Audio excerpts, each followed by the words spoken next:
And now, from Board Game Man Studios, here is your host, Jamie Cloninger. Thank you everybody. Thank you so much. It is my 300th episode on this channel. Thank you. And what better way to celebrate than have an old game show back from the 1960s. It is called Video Village. In this game, what you're doing is you're going for marvelous cash and prizes, and whoever gets at the end of the Video Village wins the game. So let's head on over to the gamer's table, where I'm going to show you how to play Video Village.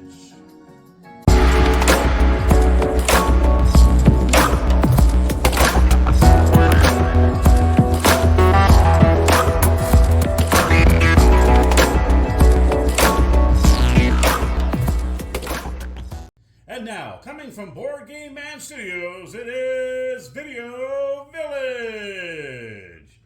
All right, here we are at the game show, Video Village. Here is the game board, and it is a two-player game. As you can see here, we have two-player tokens right here, that little shape of little people here. You're going to place them on the start. And let's go ahead and go over the board real quick.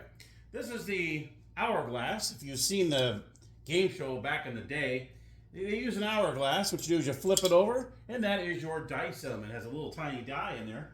And that's what you do to roll the dice and move across the Money Street, which is the very first street you go through. Then you take on Bridge Street. And then finally the Magic Mile. All right, so let's go over some of these spots here, because you're probably going, what the heck are these spots? So obviously you're going to have money in the game, which I decided I didn't have to really show, but there is money, and then you have all these different cards that are in these different areas.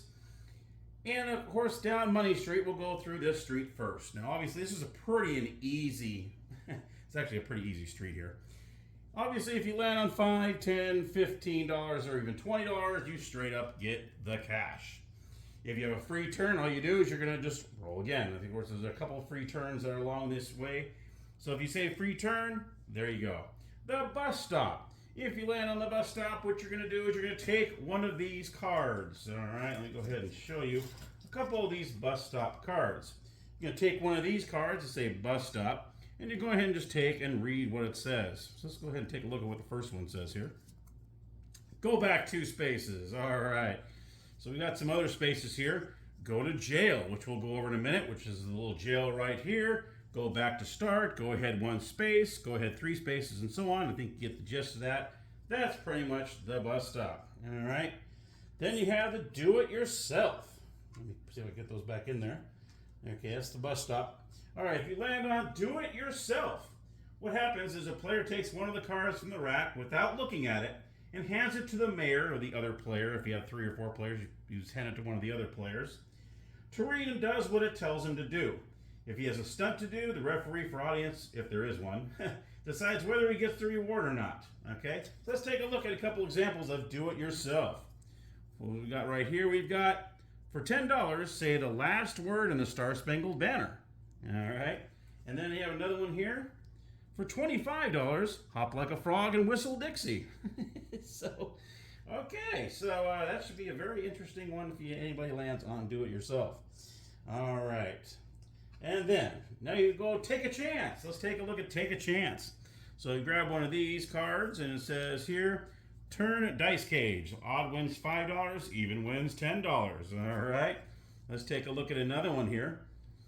Let opponent out of jail if they are there. Okay. So just all sorts of different take a chances here. Of course, you can go to jail. You might have that option. And so on. That is the take a chance. Now, let's see. Okay, there we go. All right, so the take a chance is now in here. All right, now you're going to round. After you go through here, you're going to round about right here. You're going to start going through Bridge Street.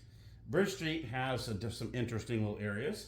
You have Town Council, which will be, if you have other people that are on the sidelines, they can answer the question. What it is there's a question here, and then they're going to vote to see what they think the answer is, and then if your answer matches their answer, you win.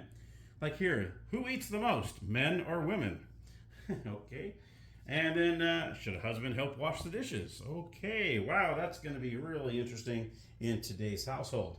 Okay, so on that, Next one's going to be $25 or a free spin. It is what it is. There's a couple of those spots on here, so you get to choose whether you want to take a free spin or take the $25.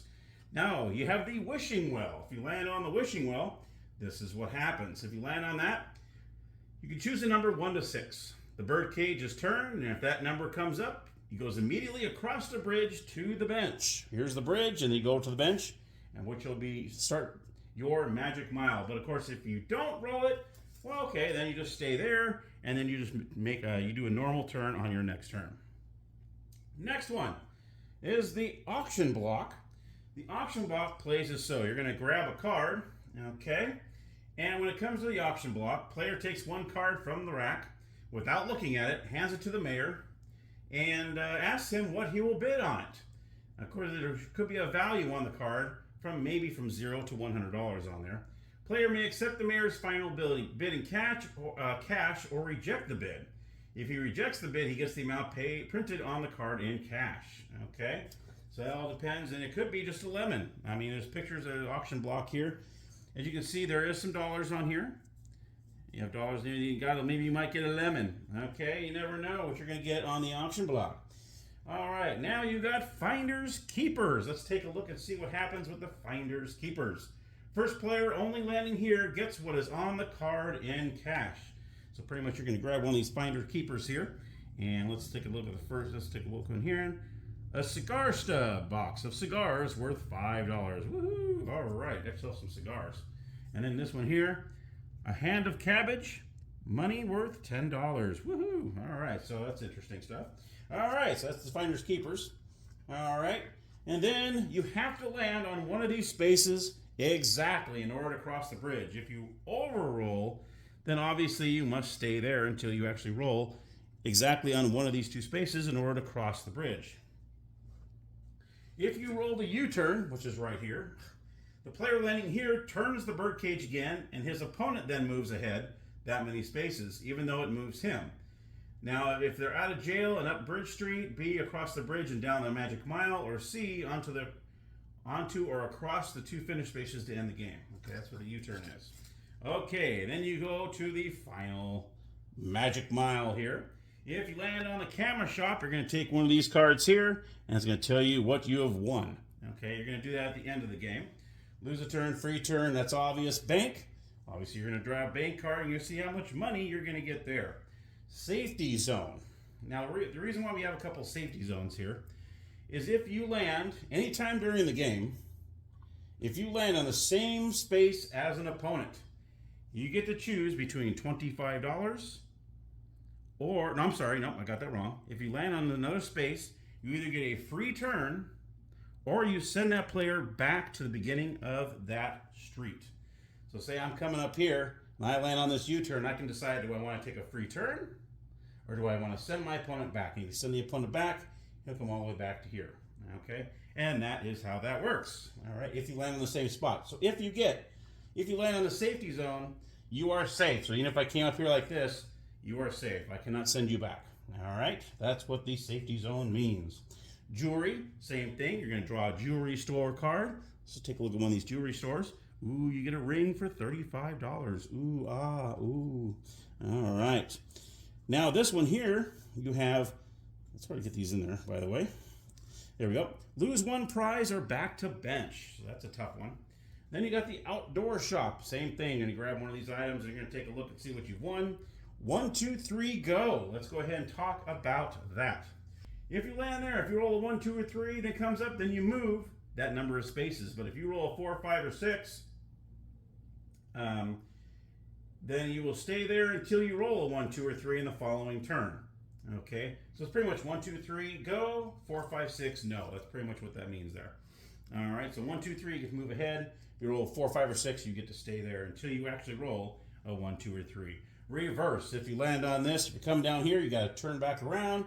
You're going to roll again. Whatever number you get, you go back. But if you go back and say you land on the jewelry, well, guess what? You get to still pull that card. All right. If you go back and you land on the outdoor shop, you can grab yourself a card. Okay, and so on. Now there should only be one of these. I don't know why I put them all in there. You should actually only put one. So as soon as one player takes it, That's it. Then there's nothing left. Same with the bank, all these other ones. You just take the one card out. All right. Pretty much you're going to go all the way through. You got the appliances. You got the appliance store over here. All that good stuff. Until you land here, exchange places. So say this person's right here and the green comes up. Oh, they land on exchange place. Obviously what you're doing is you're going to exchange places. Ouch, that hurts. Finish is the same way over here. You must land exactly on one of these two finishes in order to finish the game. Now let's go ahead and talk about the jail. We haven't mentioned the jail. So either you will get a card or like a card saying go to jail or something along those lines if you get stuck in the jail. This is what happens is you're going to guess odd or even. If you guess correctly, you are out of jail and you remove that number of spaces out of jail and you start the bridge street. Okay, so that's how you get out of jail.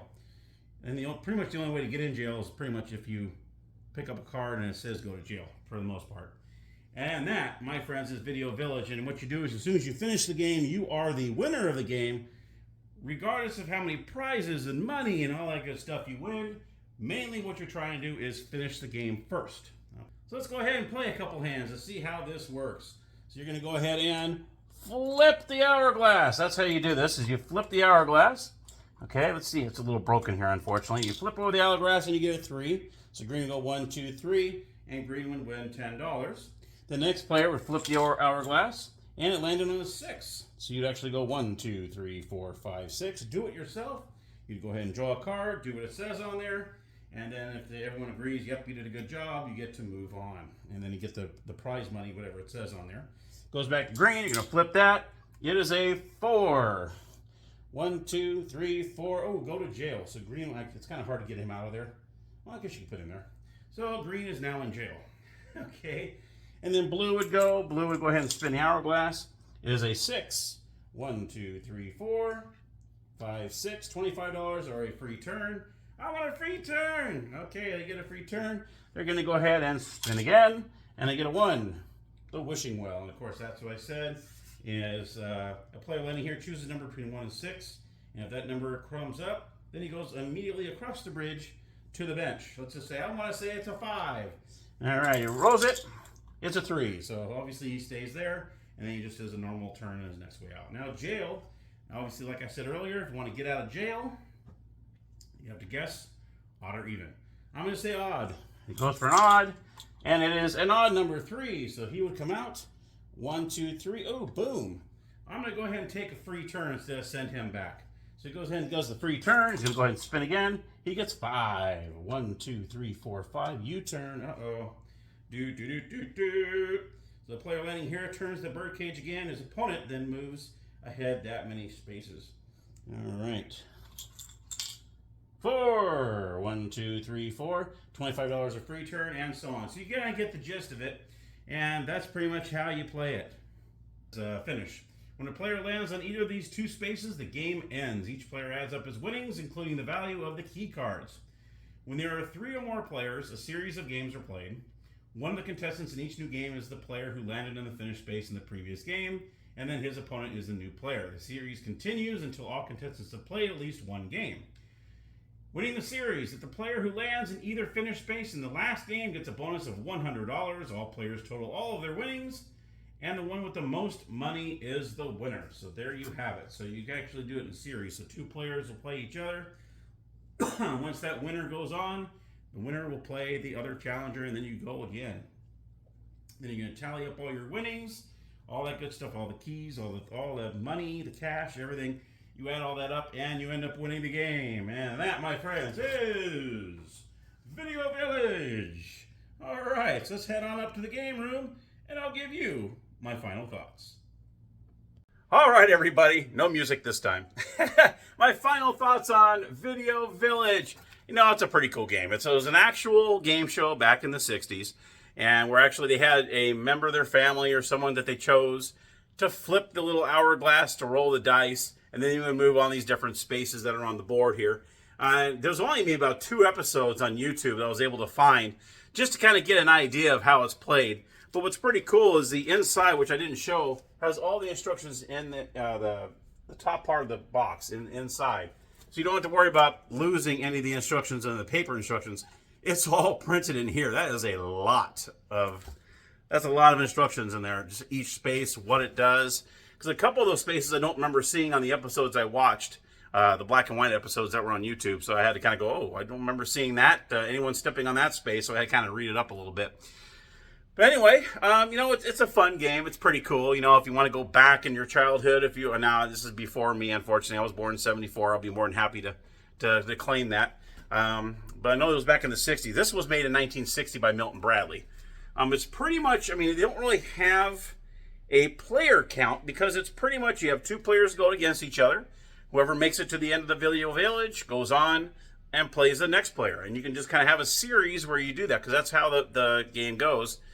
You still get to keep all your prizes and all that, which is pretty cool. Even if you lose, you still get to keep the prizes that you won along the way. The bank money, the appliances, all that stuff you get to keep. But it really comes down to whoever finishes first. And whoever finishes and goes through the video village goes on, and you're kind of like the champion, and then you play again, and that's how the game plays. So really, you can have 4, 5, 6 players. It doesn't matter. And, it's a good old-time game. It's pretty cool. I enjoy it. And, it's not a game like it. Is this a game we're going to be pulling off the shelf a lot? Probably not. If this is pretty shot. At least my copy is. It's barely hanging on. But then again, it's, what is it? Over 60 years old. So, and I got this in an estate sale back when I was still in California. I wish I could remember how much I paid for it. Probably wasn't much if I got it. So, all right, my friends. I hope you enjoyed my 300th episode of Video Village. All right. And as always, thank you so much for your support. I've always enjoyed all your comments down below, reading them, whether you like the game. And even if you didn't like the game, hey, we all have our opinions. And this channel, you can voice your opinion at all times. So, all right, thank you so much for watching, everybody. That's 300 in the can, and I can't wait to do the next 300. And as always, happy gaming.